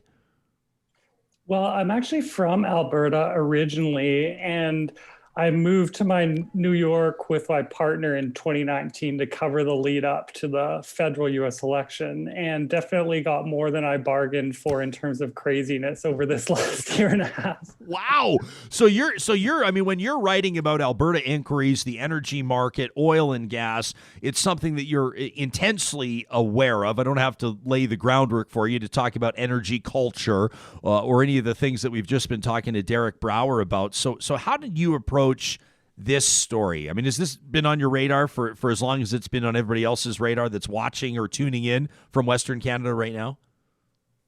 I mean, definitely. And being in the States, but also growing up in Alberta, I have this kind of international perspective on what's happening in the province. And so I've seen how this massive global energy shift away from fossil fuels is posing unprecedented threats to the Alberta economy. And then I've also watched as the leadership Alberta has sort of said, you know what, all of these banks that says that there isn't much of a future for the oil sands, all of these international financial institutions, they're just part of a massive conspiracy and we can ignore them. And so I think this report that you just mentioned that was talked about in the Globe and which I reported on is a really interesting development in that story. So this is, I mean, you have to wonder, I mean, the end game, I think here, on the surface would appear to be the Alberta government able to prove that there's been this well-coordinated, well-financed attack on Alberta's oil sands and other energy sources in Alberta. But it's winding up, I think, coming across as and acting out as more of a self-inflicted wound. And that's just within Alberta's provincial borders. Is this something that's on? I find it hard to believe that the average New Yorker is aware of what's going on right now. But in the context of how you're evaluating it, like you said, with an international lens, where is this going? What impact is it having? Well, so when I saw that this report, this 133-page report about a transnational progressive conspiracy had been published by the Alberta government, I was just interested in that as an Albertan and a Canadian and someone who writes about energy issues. And then I started going through the report and I was just flabbergasted by it, and particularly the section on climate change media. So the report spends a large amount of time arguing that basically every major mainstream media organization that reports on climate change is actually part of a conspiracy to abolish capitalism, destroy Western living standards, and humiliate Alberta. And I was kind of like, that does not apply in the least to what I'm doing as a climate change journalist. And then I saw that the Alberta government had spent $28,000 commissioning this report as part of the inquiry. And I tried to find a bit of information about the woman who wrote this report, Tammy Nemeth. And all I could find was that she's currently a homeschool teacher based in England. And so I was just thinking, wow, this is absolutely nuts. And that's why I wanted to write my piece about it. So what the deeper that you dove into it, what have you determined, or what's the takeaway as you look? I mean, the sort of, I don't know if I want to call it the attack, but when you say the inquiry into journalists, it kind of takes me back to some pretty disturbing times in human history. I mean, it is disturbing, and this. I should point out, this report is 133 pages and it goes all over the place. It says that there's a conspiracy led by people like Michael Bloomberg and George Soros. The World Economic Forum is involved. But it was the sections on media that really jumped out to me, not just because I'm a journalist and I obviously have an interest in this, but it's because when you start attacking major mainstream media organizations as part of a conspiracy to end Alberta, you're kind of destroying the foundation of factual reality that we all depend on in a democracy. And obviously, all of us paying attention to what's been happening in the US Capitol the last few weeks can see what a dangerous precedent this sets. And so I think the fact that the Alberta government paid $28,000 for this report, the report is being hosted and promoted on an official Alberta Inquiry website. The report is being sent out to dozens of participants, and it's naming all of these international media organizations. I think that goes beyond farce to something a little bit more troubling. Well, yeah, and you have to wonder about. I mean, I know that I'm stating the obvious here, Geoff, but you know, the residual impact that this might have on it. We sort of scoff at how silly it sounds or how ridiculous it sounds, but the matter of the fact is that this is commissioned by the Alberta government, and there are people human beings making pretty big decisions about where they'll allocate investments or where they'll take their business, or they'll continue to employ people or think about employing people to whom this may be somewhat of a dissuasion. The question is, what sort of a detrimental impact could this have on the international stage? Have you done any digging into that, or what's your gut telling you? Well, we already know that there are all of these international institutions and politicians and activists who have an interest in what happens in Alberta because it's home to the third largest oil reserves. And the Alberta government has seen that in terms of a conspiracy rather than as major influential actors around the world being very concerned about climate change. And we know that because Alberta's oil costs more than the average and pollutes more than the average, that it's at a particular disadvantage in a global economy that's trying to address climate change seriously. And so if the government of Jason Kenney is going around saying even climate change journalists are part of this conspiracy and they're bought off and you can't trust them, what does that say to institutions like BlackRock? Or what does that say to policymakers in the European Union? Or what does that say to President Joe Biden about whether people outside Alberta should continue doing business with the province? It seems like Alberta is trying to portray itself as the most out of touch reality jurisdiction that could possibly exist right now on climate change. How do you approach? Let me ask you just a personal question. Well, it's personal / professional, but yourself as a climate change journalist, and someone who's lived in Alberta and called Alberta home. I'm not sure if that's relevant or not. How do you approach your job, your career, your calling, so to speak, as a storyteller and an investigative journalist? What's your mandate? Well, my mandate is that climate change is one of the biggest and most consequential stories in the world right now. And there are some people, like those in the UCP government, would say that makes me biased to say that. But I would reply to that it's the role of journalists to bring important truths to the public's attention, even if those truths are uncomfortable.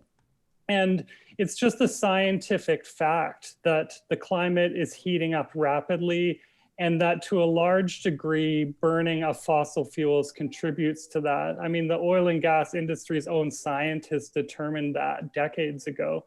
And so I operate on the assumption that unless we take major action to deal with climate change, that there are going to be massive impacts to Canada's natural environment, to its economy, to the people who live there. And those impacts are far beyond anything that we're seeing with COVID-19 right now.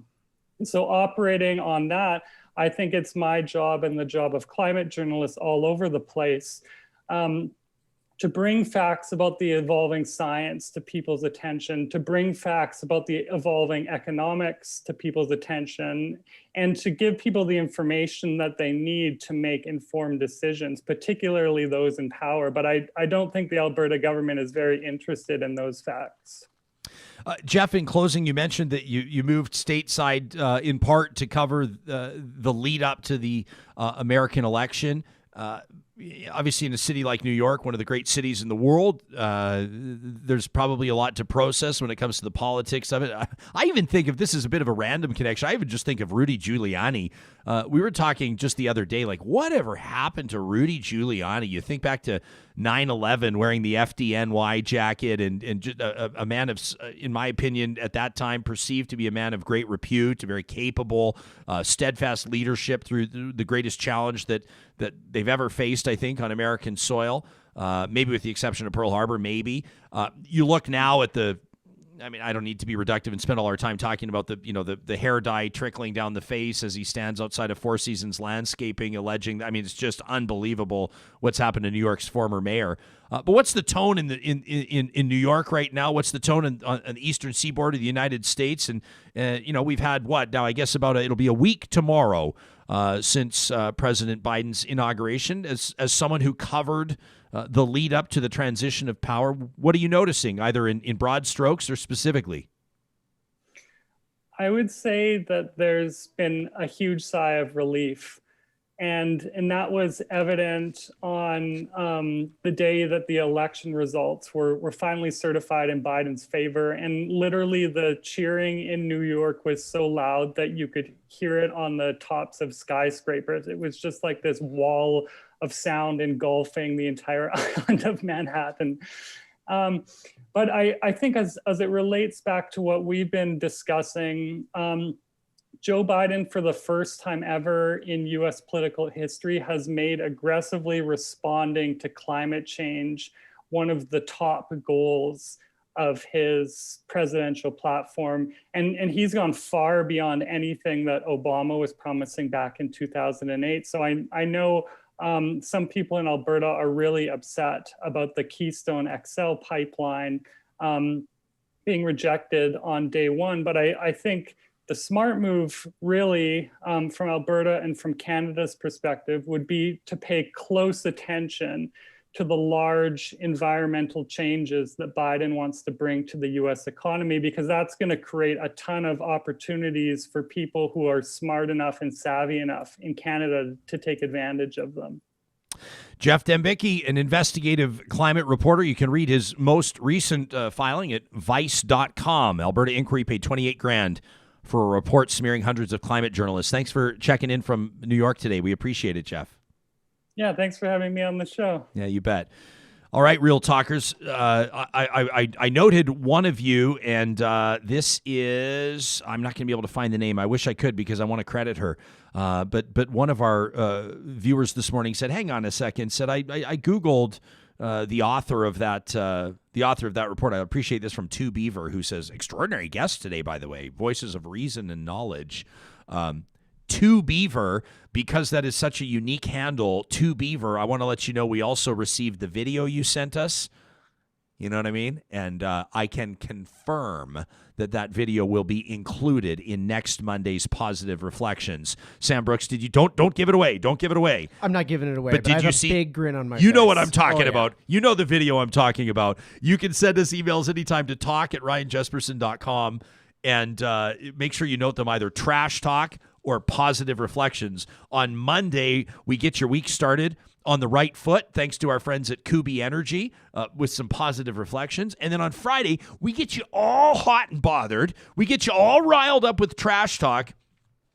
I got a great email, and don't worry, I've not lost track of that other viewer and what I wanted to say. I noted your message about the author of that report. We got a great email from Devin DeHoy yesterday. What a great name, by the way. Devin DeHoy. It sounds like Donnie Darko. It sounds like a kind of a Devin DeHoy. That sounds like it could be like a sort of a, I don't know if it's like a punk band. I'm picturing like a Billy Idol kind of like Devin DeHoy. Yeah, Devin DeHoy said, Jespo, your admission on Monday morning about last Friday's trash talk made me laugh to the point of tears. I distinctly remember waiting with excited anticipation all morning, only to be left with a slight shoulder shrug and mild confusion. I literally wondered on and off all weekend what that was all about. Your admission to what was really happening was a hilarious vindication of my confusion. Thank you, as always. That from Devin. If you missed me explaining yesterday, I confessed. Sam enabled me, you empowered me to make a confession to the Real Talkers that literally on Friday I picked up the wrong stack of emails, and I tried to put a trash talk spin on emails that were just not inflammatory whatsoever.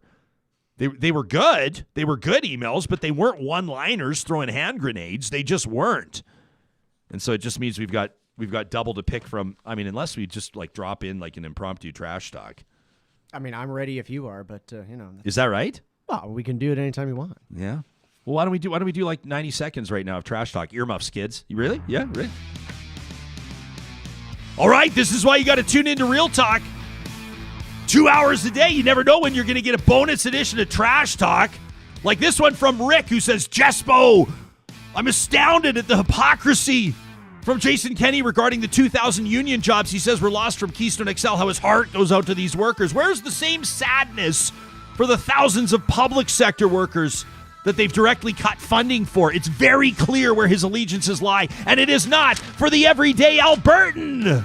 How about this one from Jay? Oh, no, this is from Pierrette. Pierrette was watching the interview with Jay Hill of the Maverick Party. Says, I agree with Jay about feds promoting our natural resources because I feel like we're doing a good job environmentally. We can always improve, but I totally disagree with talk of separating. Stop that! That from Pierrette. How about this from Christina? Christina says, Pat Rain out of Lesser Slave Lake blaming his assistant for claiming all those meals, those expenses. How dare he? Says Christina. As an assistant myself in the private sector, I always relied on the person I support to provide receipts and tell me if per diems should be claimed. I confirm everything I have questions about. I know the policies inside out, and I ensure that they are followed. Throwing the lowest paid person under the bus is disgusting. That from Christina. And how about this one from Darren at Arcadia Brewing Co. He says, hey, small business owner here. How you doing? Oh, not me. Yeah, pretty good. Thanks. Just hanging on, as a matter of fact, getting as many subsidies as I can. I wish these jabronis cared as much about opening businesses as they do about their pipe dream. I mean pipeline. He says, come fill your growlers today. That from Darren at Arcadia Brewing Co. Another impromptu edition of Trash Talk right here on Real Talk.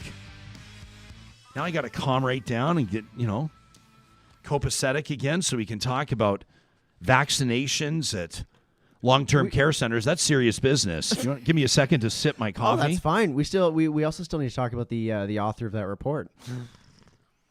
I got to get my focus back here. Hey, nobody expected an impromptu trash talk. You take all the time you need. I didn't either myself, and now I'm at like 180 beats per minute, and it's good. I got to get my heart going. I'm meeting with, going to be doing a Zoom thing. I'm trying this new thing with a personal trainer. I'm going to be introducing you to him and telling you all about him. But that's coming up, and I fear, because we haven't been able to play hockey. That's been pulled away, and I support measures and steps people are taking, but we just haven't been able to get the exercise we normally get. And yes, I'm obviously employing a whole bunch of excuses. And yes, I obviously know there are other ways I could get my heart going, but I'm a little nervous about this training session on Thursday because it's been a while since I've broken a sweat, at least based on exercise. I could see that trepidation there. I've broken a sweat a few times doing Trash Talk presented by Local Ways, but it's been a while since exercise. But so this listener, and I apologize, I'm scrolling through and I can't. The message is buried, but listener basically said, hey, to be fair, Tammy Nemeth, who's been identified as the author of this report, just paid $28,000 to by the Alberta government to identify some of the maybe in my words more conspiratorial angles, remote and slim possibilities that there's an international conspiracy specifically aimed at the province of Alberta and ultimately try to bury capitalism. If you take a look at the big market forces that are impacting energy transitions, they're benefiting from capitalism, just to point it out. Now, if this is the same Tammy Nemeth, because a viewer wrote in and quite rightfully said, it seems like maybe she's being underrepresented here a little bit. Maybe it was a diplomatic message. Maybe a little bit disrespected. Maybe she's, and again, this is not a shot at homeschooling parents. If we've learned anything through the course of the pandemic, it's that a lot of homeschooling parents are absolute saints and we had no idea. So this is a shout out, as a matter of fact, 2 thumbs up to homeschooling parents. But, is Tammy Nemeth just a homeschooling parent? And be careful how you phrase that. If it's the same Tammy Nemeth, because I'll recognize that this Tammy Nemeth, the author of this report, reportedly lives in England. Geoff Dembicki, off-air, had told us that he reached out to her. There was no comment. He reflects that in his report. But she's in England. But there is a Tammy Nemeth, a contributing author. You can find this through the library at the University of Alberta. Pat Carney and the Dismantling of the National Energy Program. So Tammy is a historian. Strikes me, I don't know how many Tammy Nemeths there are that are historians in energy, so I'm assuming it's her, a PhD student. At least this was, published in 2008, so I'm assuming that this bio is dated.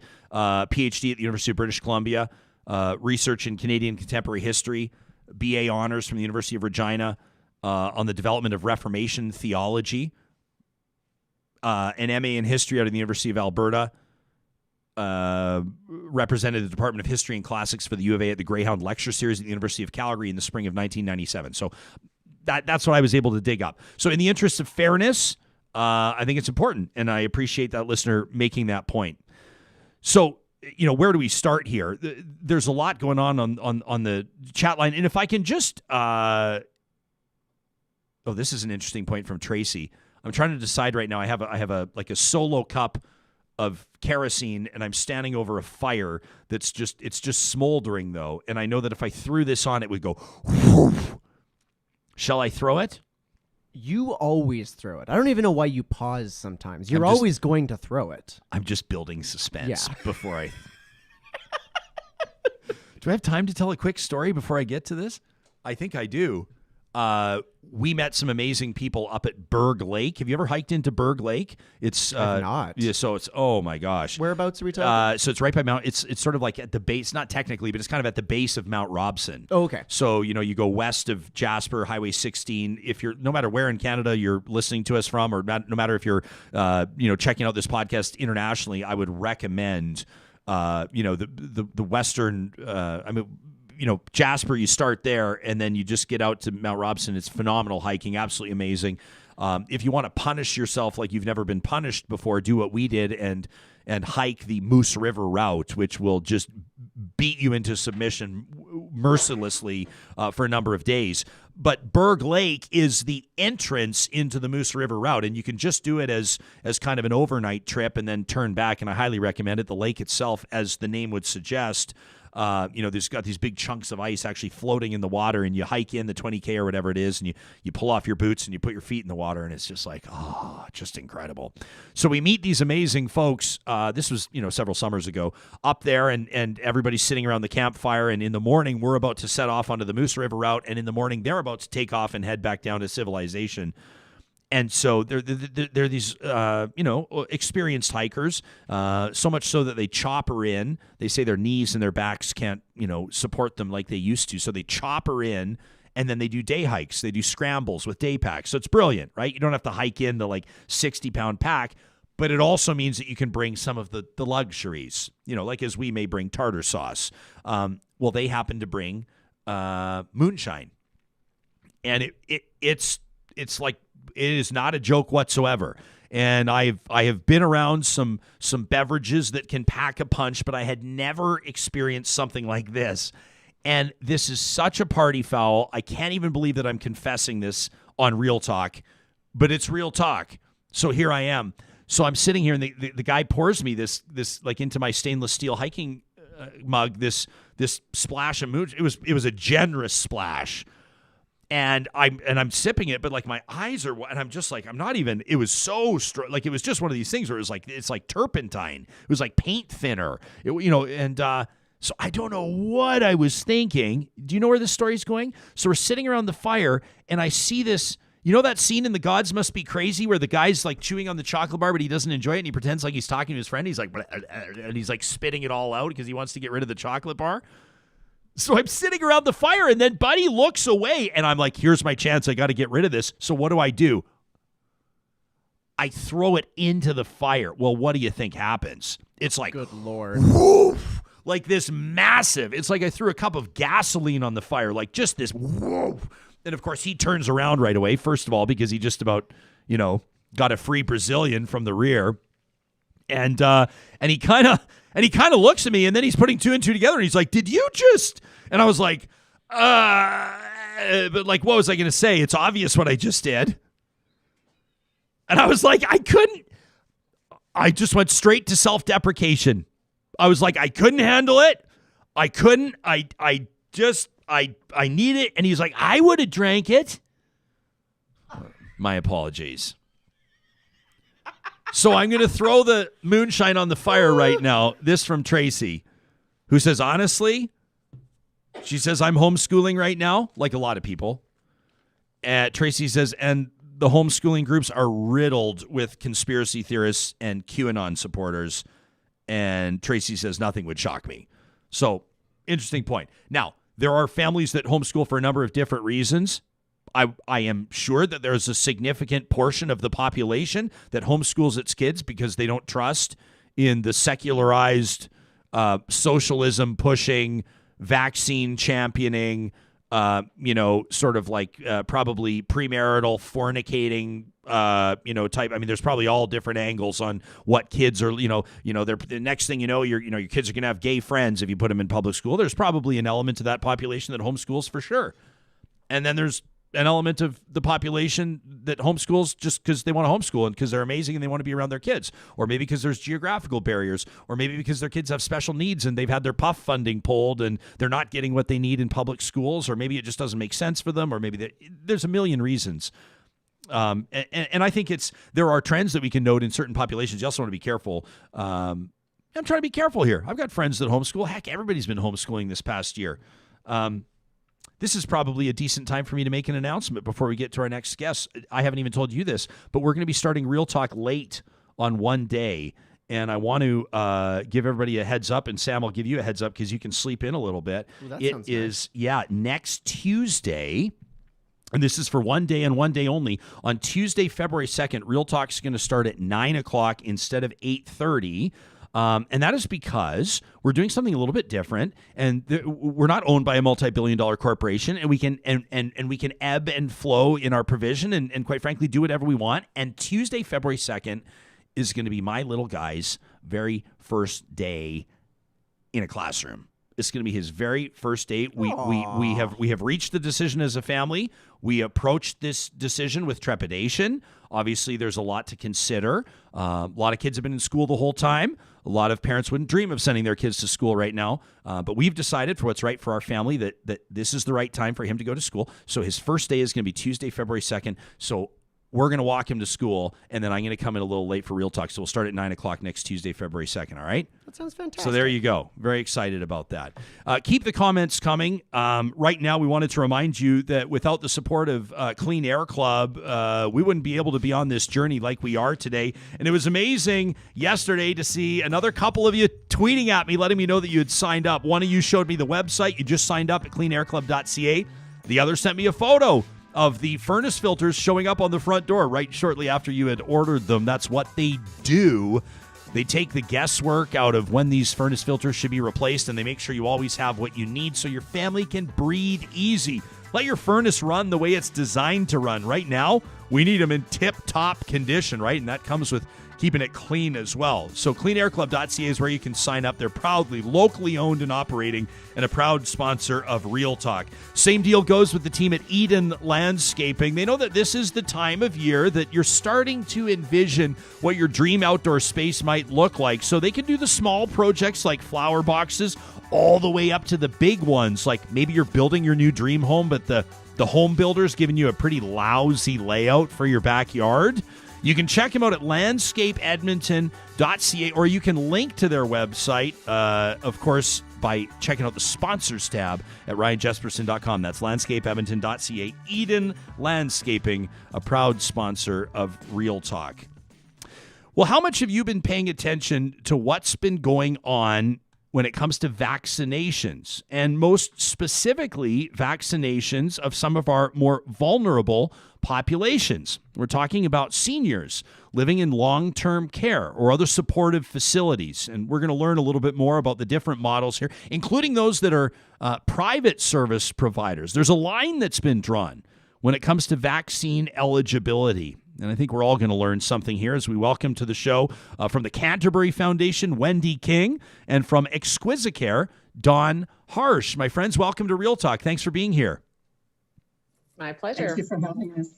Don, why don't we start with you? Give us a sense of what Exquisicare is all about. And I realize that I'm asking a massive question right now. But how have you managed some of the very real and serious challenges around this pandemic for the past, let's say, 10 months? Thanks, Ryan. So what Exquisicare is an alternative to institutional care. We are a licensed supportive living provider, and we provide all levels of care for seniors, from assisted living up to long-term care and even palliative. So it's true aging in place. The average age of our seniors is 93.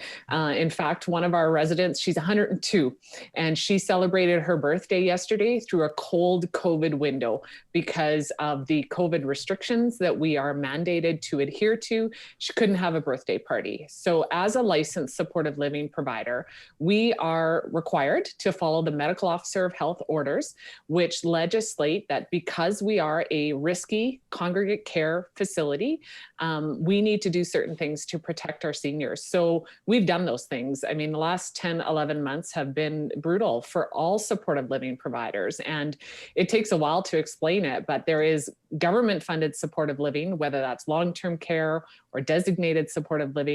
And then there is unfunded or licensed supportive living. We provide great care. We're very proud of the care that we provide. And the crux of the conversation here today, Ryan, is that unfunded, so licensed, we still have those same standards. So licensed supportive living providers providing for the same type of very elderly, very frail seniors were not prioritized in this vaccine rollout. So neither the residents nor the staff. So we have adhered to the medical officer of health guidelines. We have protected our seniors. At Exquisite Care, we have had 0 cases of COVID, and we've done that through really, really, really hard work, through diligence to those orders. And you know what? Our seniors have suffered because they have not had the access to their families that they so desperately need at this point in their lives. Wendy, so we have a sense of what the the sort of the I don't want to make any assumptions here with regards to the conversation. Is what Dawn has described at Exquisite Care, is it a relatively similar situation at Canterbury? Can you bring us up to speed? Yeah, certainly. Certainly Dawn and Dawn's organization, Exquisite Care and Canterbury Foundation, is similar in the sense that we are licensed supportive living. We have a congregate living environment with 3 levels of care in West Edmonton, starting from independent living, we have supportive living, and we also have memory care. We are a not-for-profit organization. We do receive some funding in the sense that we do have a congregate home care contract with Alberta Health Services. So we do provide care services under that contract, but we also provide private care as well. And many of our residents, our average age is between 89 to 92. We have several centenarians in our complex. And we have about 270 residents altogether. We have about 200 staff. And our clinical component is comprised of RNs, LPNs, healthcare aides. We do have a chaplain on site. We do have a social worker on site. And we do contract with physicians and other healthcare professionals to provide care to our residents. Wendy, do I understand you correctly? Did you say that there's a public element or a publicly funded element to your service provision plus a licensed, in other words, private element? You have both? We do. We have both. So has that meant different policy? I don't mean to step on your toes. My apologies. Does that mean different policies when it comes to vaccinations for residents based on what side of the hallway they're on? Yes, it can. So, for example, our staff who are the frontline staff who provide the home care services, which comprises maybe 54% of our total staff of 200, 32% of our total staff of 200, they have been called to receive vaccinations. So far, they haven't all been able to get vaccinated because of the supply. Our residents who are receiving home care, while we did hear that they were being considered, which is not all of them, but so far they haven't been called. And so what we have here is an environment where everyone lives in the same environment, they interact. This staff member gets her vaccine while this staff member who provides another service doesn't. And so this is difficult in an organization like ours where we cannot separate everybody. They all work and interact in the same building, and they are neighbors, and they work together. So is this, Dawn, how would you characterize the, like, first of all, can you give us a sense of what your advocacy has looked like? I mean, it includes this interview, obviously, but what steps have you been taking to try to bend the ear of government or of policymakers? What has your interaction been like with Alberta Health Services? And do you feel like you've been getting anywhere? Our advocacy has been very fulsome, I think. I mean, certainly we've written letters to the Minister of Health. We've written letters and had conversations with our local MLA. We've written to the Premier. I've had conversations and received some feedback from Alberta Health, the Congregate Living branch. And their answer was clearly that seniors in government-funded long-term care and DSL. So what that D stands for is designated supportive living. And all that means is government-funded supportive living. We're prioritized in phase 1A of the vaccine rollout, along with the staff who care for those individuals.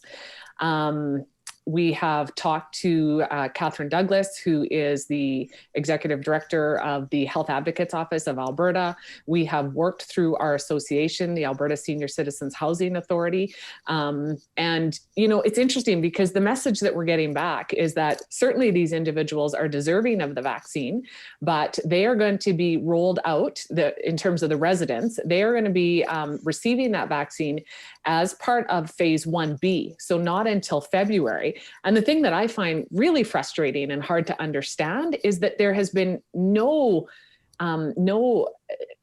recognition that our frontline healthcare staff absolutely need to be included in phase 1A.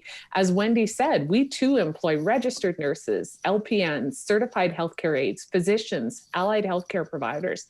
And we know that it is the staff that often unwillingly or unknowingly bring that COVID into these vulnerable populations. So, I mean, I write daily emails to government. Happy to be on your show today because it just makes no sense to me that our government can't see this. And especially when our government's own website clearly states that seniors in all congregate care facilities are at highest risk and need to be prioritized. So to ask a plain question, you know, Wendy, maybe I'll put it to you first, but I'm curious to pick both your brains on this. Is there, like, just straight up, is there a bit of a lack of public sympathy because it's a private facility? People perceive, I mean, I grew up a mix of private and public schools, and I know how a lot of people view families that send their kids to private schools. Well, you should have, you should pay for everything. You can pay for everything yourself. They see it differently. Is that what's going on here, Wendy? No.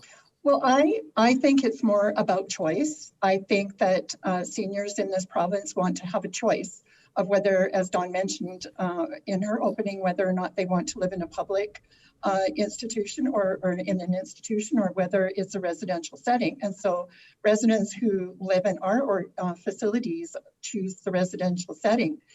The problem is that because we are not funded by the government for long-term care, designated supportive living, it's not really acknowledge I would say the importance that we bring to the continuing care sector. So collectively in the province, I think private or licensed supportive living provides care and services for over 20,000 seniors, and that's a big gap in terms of who's getting vaccinated, who's being talked about, who's being prioritized, and so. This is the problem. It's because across the country, the talk has been about long-term care and the problems that are seen in long-term care. But in some provinces, our organizations would be included under that umbrella. Here in Alberta, it's very specific to those organizations that are being funded, or those facilities that are being funded. So it's a categorization issue. Yes. I want to be clear. I'm not attacking private care homes. Quite frankly, I hope to wind up in one myself if that's where the universe will take me. I'm not cracking on people's option for choice. I'm not cracking on the fact that many people have prioritized this as part of their retirement plan. That's not what I'm saying whatsoever. I can understand government optics were private facilities to be granted all the vaccines first. That would be an optical issue, Dawn. So how do you find the balance? I mean, what do you propose? Yeah, and just to answer that question, Ryan, I don't think this isn't a private versus public question or debate. That's not what this is about at all. I think that it is just a lack of understanding of the continuing care system in Alberta. And that lack of understanding is unfortunately sitting with the people who are making these decisions about the vaccine rollout. I think maybe those individuals only understand their own world, which is the government funded world, but there is a whole world of licensed supportive living providers. Some of them are private, some of them are not for profit. And this really is about the seniors who are living in risky situations. And so they therefore deserve to receive this vaccine because they are at highest risk. And so are the care providers who are altering their lives on a daily basis to make sure that we continue to provide safe care for our seniors. So it's not a private versus public question. It's a policy question. Even the federal government and the National Advisory Council on Immunization, which is again a federal organization, their guidelines also clearly state, and they made a strong recommendation. So they distinguish between a strong recommendation and less strong. I forget what the word is, but they clearly state that the priority phase 1A of vaccine rollout is to include all seniors and staff in congregate care facilities. So no distinguishing between where the funding comes from. How have you, Dawn, you talk about 0 cases at Exquisite. I don't even know why I'm prompted to knock on wood here on the table in front of me, but it feels like that would be something I would admit you're monitoring all the time.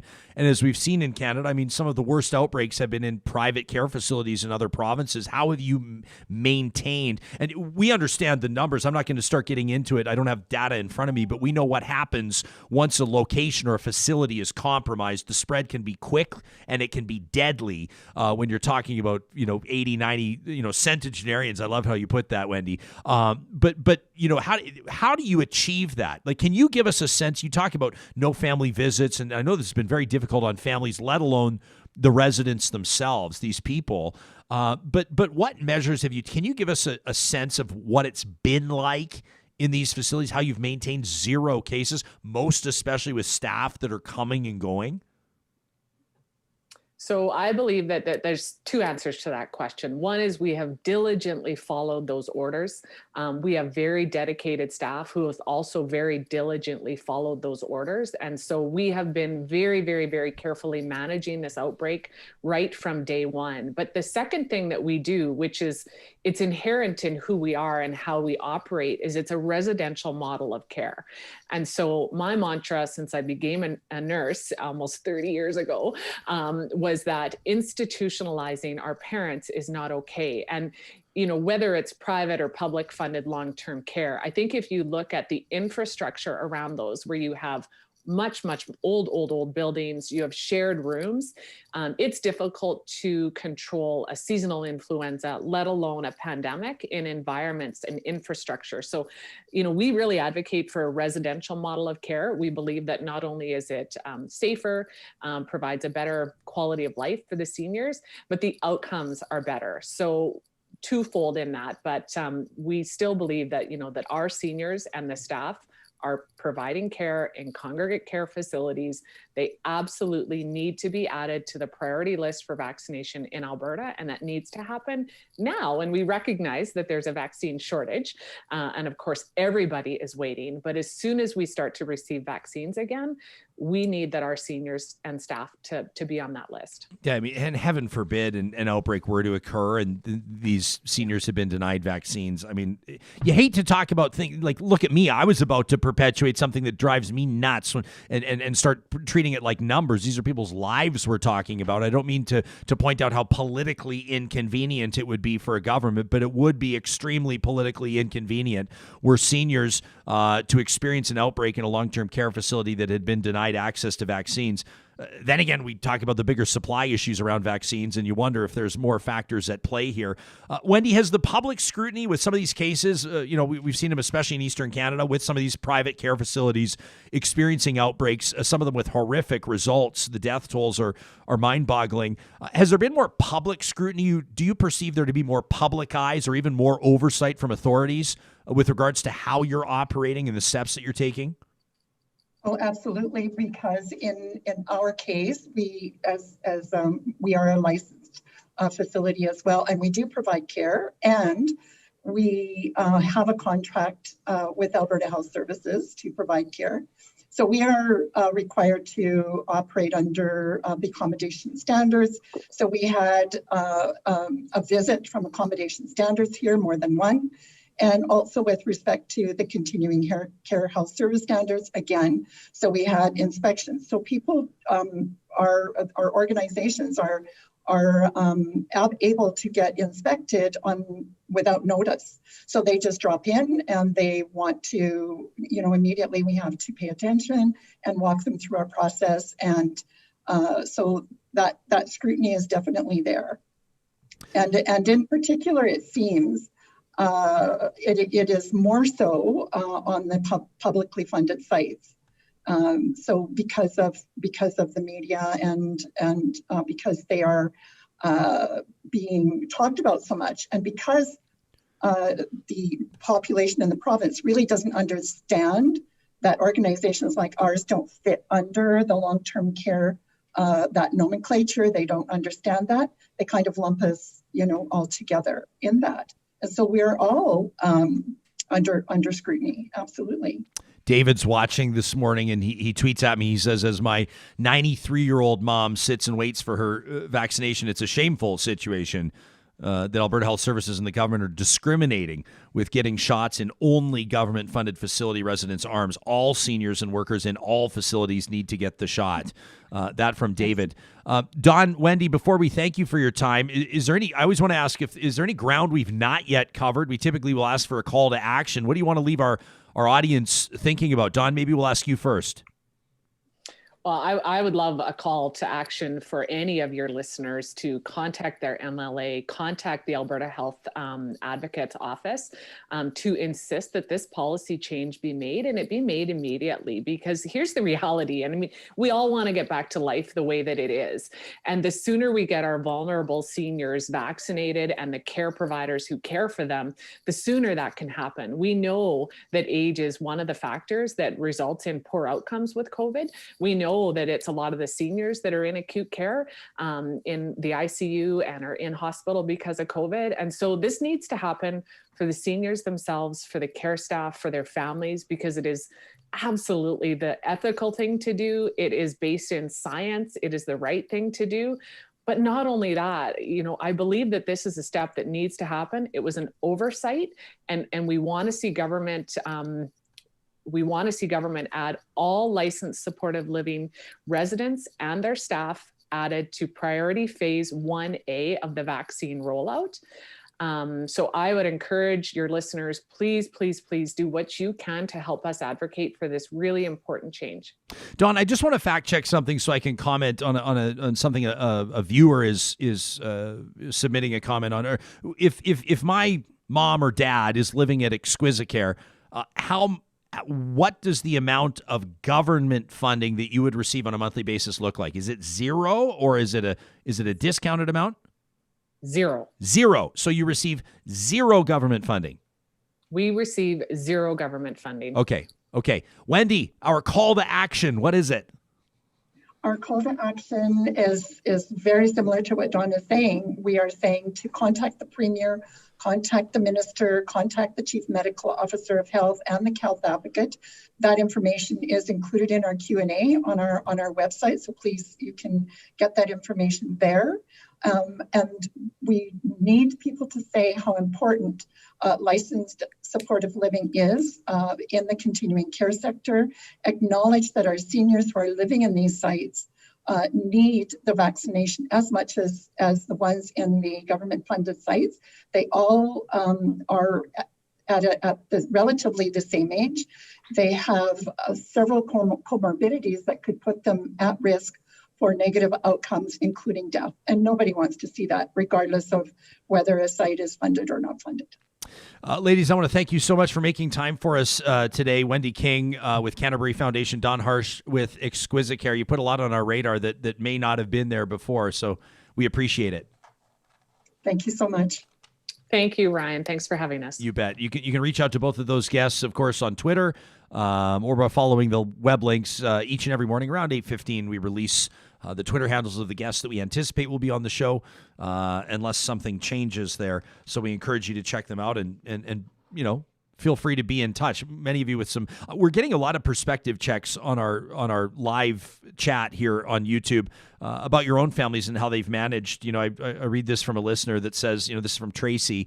She says, it's been hard on everybody who's followed the rules. My 88-year-old dad in long-term care is willing to make sacrifices. It's not perfect, but he's alive. That from Tracy. The courage I think that some of these seniors are showing. I hope that maybe I envision a world where some of you have, and I don't want to discount the tech savviness of some seniors, but I hope some of you have showed grandpa or grandma or mom or dad how to download the Real Talk podcast or how to stream live. It's super easy to do at ryanjesperson.com. Stream the audio on Mixlr, or you, of course, can watch us on YouTube. And I would love the idea that we might have a direct line into a care center right now to pass along this message of encouragement. So many courageous individuals that are desperately missing their families. Some of them, I would imagine later in life, you probably have those moments where you start to wonder, you're aware of what your body's doing. You're aware of how your spirit feels. You start to wonder if it may be your final Thanksgiving, or if maybe this is your last holiday season, or even if not, even if you say, like hell, I'm going to be around for another 25 years, but it was your first, your granddaughter's first birthday or your grandson's first Christmas, and the courage, and I've always avoided this word. I don't know why I'm going to say it now, but the stick-to-itiveness, the buy-in, the community buy-in. You haven't snuck in visits. You have seen your family only via FaceTime or through the glass. You've bought in. And it's been this community effort that's allowed, I don't even want to keep repeating the number. I don't even want to keep pointing out that Exquisite Care has had 0 cases because I feel like I'm going to jinx them, but that's remarkable. And that comes from buy-in from a number of different people. I'm sure not everybody agrees with the perspectives presented here. Like I referenced a public school versus private school model. I'm sure that some of you will, and the word discriminate is not inherently bad. Discriminate is a verb. You're going to prioritize one over another. Some of you would discriminate against long-term care centers that are privately funded as opposed to public funding. To me, it seems pretty difficult to make the argument here. This should be based on science. It should be based on who is the most vulnerable, based on what, and how do we get them the vaccine first, right? I don't think I'm wrong on that. If I am, I'd love to hear from you on Twitter. I want to give a shout out to the team at Kubi Energy. Of course, they present each and every Monday Positive Reflections. And through each and every week, they're installing solar. They're a Tesla certified installer, and each one of their technicians are journeyman electricians in BC and Alberta, which means you can trust the work they're doing for you. Plus, it's stress and hassle-free. They handle all the paperwork, even the rebates. So you can check them online. Just follow the sponsors link at ryanjesperson.com to get in touch with the team at Kubi Energy. That's also where you can get a reminder of where those 6 locations are. Dairy Queens of Northwest Edmonton and Sherwood Park. Proud sponsors from day one of Real Talk. And right now they're featuring their dilly bars at those 6 locations. You grab a box of 6 of them, including the dairy-free ones if you're lactose intolerant. Dilly bars can still be a thing for you. Grab a second box. Go to the counter. Tell them you're a Real Talker. Say, we listen to Jesperson. They're going to give you a 2-for-1 deal. Thanks to the team at Dairy Queen for that. And Sam, can we throw up that graphic I showed you? This is just a quick flash in the pan thank you. We're doing what we can, along with the teams at Yvonne's Furniture and Greta Bar in Edmonton, just north of Jasper Ave on 109th Street. This Thursday, Friday, and Saturday, it's Healthcare Workers Appreciation Days, and the 3 of us are proud to join together to provide 80 free meals, a $25 value per, to a first-come, first-serve healthcare workers again Thursday, Friday, and Saturday. Greta opens at 4. You give them a phone call, you place your order, you show up, curbside pickup with your hospital ID or whatever proves that you're a healthcare worker. Some of you are going to say, well, can I just wear my, what do they call those things that everyone steals from the hospitals? Scrubs? The scrubs. Scrubs? Everybody wants scrubs.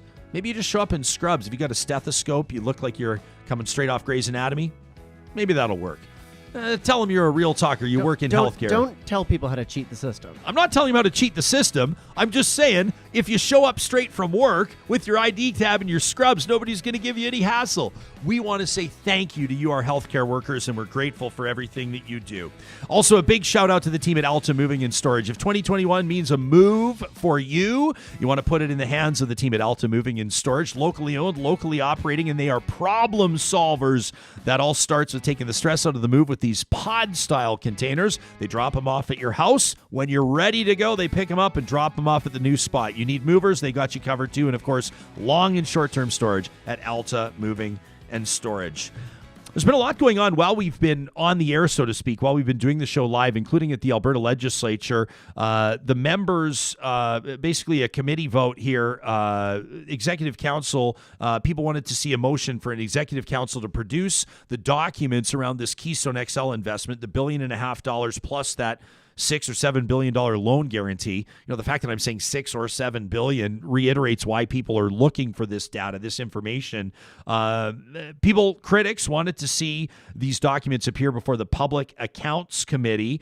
But today in Public Accounts, basically it's been voted down, and it's being criticized by opposition, as you might expect. The Conservative Party, United Conservatives, are basically saying that they have to protect some of the confidentiality here.